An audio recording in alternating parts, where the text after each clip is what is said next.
Assalamualaikum warahmatullahi wabarakatuh dan salam sejahtera bagi kita semua. Video ini merupakan pernyataan diri dosen dalam bidang pengajaran sebagai unjuk kerja dari Tridharma Perguruan Tinggi, dan video ini khususnya merupakan salah satu komponen dalam penilaian sertifikasi dosen gelombang 1 tahun 2025. Perkenalkan, saya Raja Novi Ariska, SPD MPD, merupakan dosen tetap pada program studi pendidikan biologi Fakultas Keguruan dan Ilmu Pendidikan Universitas Samodra. Pada kesempatan ini saya akan menyampaikan salah satu mata kuliah yang saya ampu dan berhubungan dengan bidang keahlian saya, yaitu mata kuliah literasi sains. Mata kuliah ini merupakan mata kuliah pilihan dengan kode PBU 404 dan berbobot 2 SKS. Nah, bagi mahasiswa yang ingin mengambil ataupun mengikuti perkuliahan ini, maka harus sudah mengambil mata kuliah prasyarat sebelumnya, yaitu mata kuliah kurikulum dan perencanaan pembelajaran biologi. Nah, mata kuliah ini membahas tentang konsep dan hakikat literasi sains sebagai modal kecakapan hidup, kemudian dimensi-dimensi literasi sains, kemudian juga akan membahas tentang bagaimana studi internasional seperti PISA atau Program for International Student Assessment ini berpengaruh terhadap literasi atau mengukur kemampuan literasi siswa di dunia. Kemudian juga akan membahas tentang high order thinking skill atau keterampilan berpikir tingkat tinggi, dan bagaimana pembelajaran saintifik akan berpengaruh terhadap pembentukan kemampuan literasi siswa.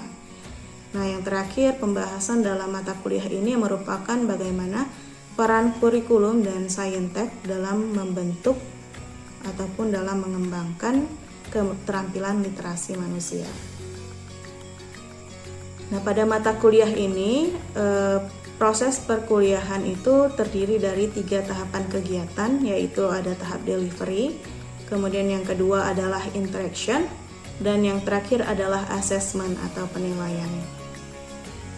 Nah, pada tahap delivery ataupun penyampaian materi perkuliahan, saya melakukan kombinasi dari metode pembelajaran seperti melibatkan ceramah interaktif, diskusi kelompok, maupun self-directed learning. Nah, kemudian untuk kegiatan model pembelajaran saya juga melakukan variasi seperti menggunakan model problem based learning, project based learning, dan juga menggunakan discovery learning. Nah, kombinasi ataupun variasi dalam penggunaan metode maupun model pembelajaran ini bertujuan agar kelas tidak monoton ataupun adanya variasi dalam proses penyampaian materi. Nah, kemudian di dalam pemilihan model juga model-model yang saya gunakan termasuk dalam pembelajaran saintifik, yang dimana pemilihan model ini juga berkaitan dengan mata kuliah literasi sains yang saya sampaikan. Sehingga dari proses perkuliahan dengan model dan metode yang saya berikan ini dapat membentuk konseptual siswa terhadap literasi sains. Nah, kemudian tahapan yang kedua adalah interaksi ataupun bagaimana siswa dapat berkegiatan di dalam proses perkuliahan. Nah, pada tahap interaksi ini saya mendorong siswa untuk terlibat aktif dalam proses pembelajaran, ya. Jadi cara untuk mendorong terlibat aktif dalam pembelajaran di literasi sains ini bisa dengan cara bertanya langsung ketika penyampaian materi sedang dilakukan, ataupun dengan membentuk kelompok-kelompok diskusi maupun memberikan permasalahan sehingga mahasiswa dapat menciptakan solusi yang baik dari permasalahan yang diberikan. Nah, jadi adanya kegiatan interaksi ini dan berpusat pada mahasiswa ini ditujukan agar terbentuknya pola-pola berpikir kritis pada mahasiswa, kemudian dengan permasalahan yang diberikan mahasiswa dapat berpikir secara kreatif dan juga berkolaboratif di dalam kelompok, dan memiliki pemikiran yang reflektif. Nah, kemudian di tahapan yang terakhir yaitu tahapan assessment atau penilaian. Nah, pada tahap ini saya sudah menetapkan 4 komponen ataupun 4 aspek penilaian. Yang pertama adalah aspek dari kuis dan diskusi, itu memiliki bobot 10%. Kemudian untuk tugas itu berbobot 20%, ujian tengah semester dengan bobot 30%, dan juga ujian akhir semester dengan bobot 40%. Nah, penilaian pada mata kuliah ini tidak terbatas pada aspek kognitif saja, tapi juga berkaitan dengan aspek afektif dan psikomotorik. Nah, demikianlah yang dapat saya sampaikan terkait mata kuliah yang saya ampu ini, dan berikut ini akan saya sajikan mengenai proses pembelajaran pada pertemuan yang keempat dengan materi High Order Thinking Skills atau HOTS. Sebelumnya saya ucapkan terima kasih dan Assalamualaikum warahmatullahi wabarakatuh.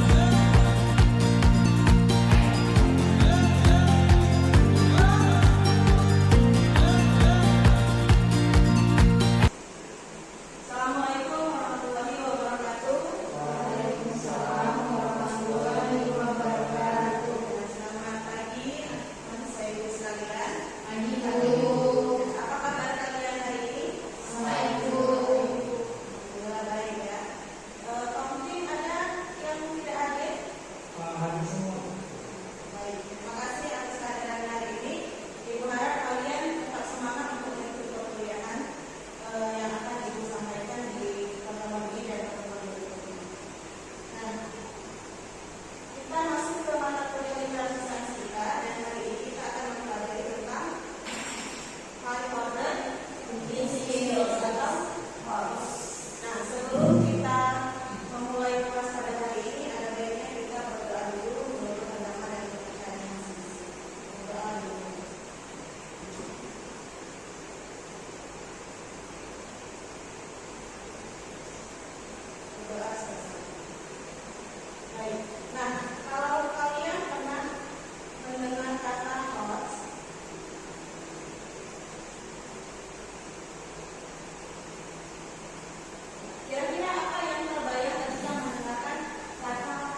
Jadi ini banyak yang variasi karena ini kan dikenal sebagai destinasi ekowisata yang sangat bagus.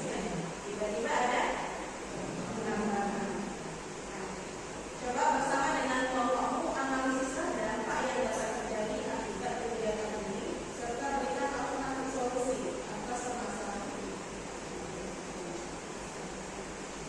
Nah, jadi di sini ini kan kita mau membuat pertanyaan yang berbasis konteks. Maka perlu pertanyaan pengiring yang membuat siswa berpikir dari tingkat sederhana ke tingkat yang kompleks. Maka bunyinya di sini adalah bersama dengan kelompokmu analisislah dampak yang dapat terjadi akibat kegiatan ini. Apakah di sini nampak kegiatan hostnya?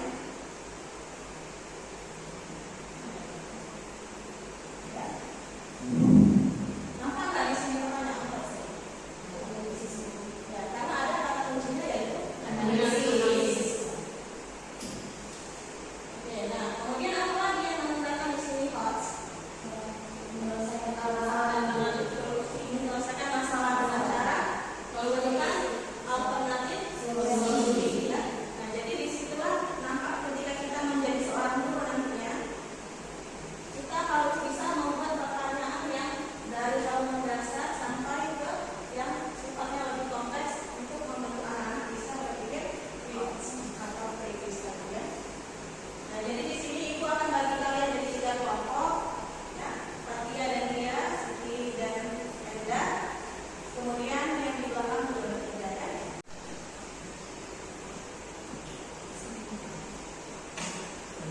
Bagaimana sudah selesai?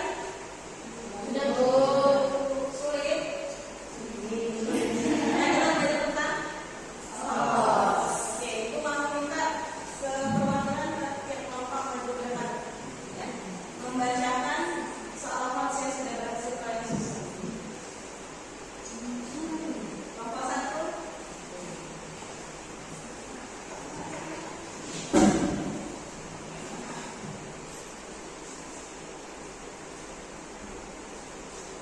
Assalamualaikum warahmatullahi wabarakatuh. Saya dari kelompok 1 ingin membacakan soal yang telah kami diskusikan, yaitu mengapa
Tinggi yang takut kita menganalisis, mengevaluasi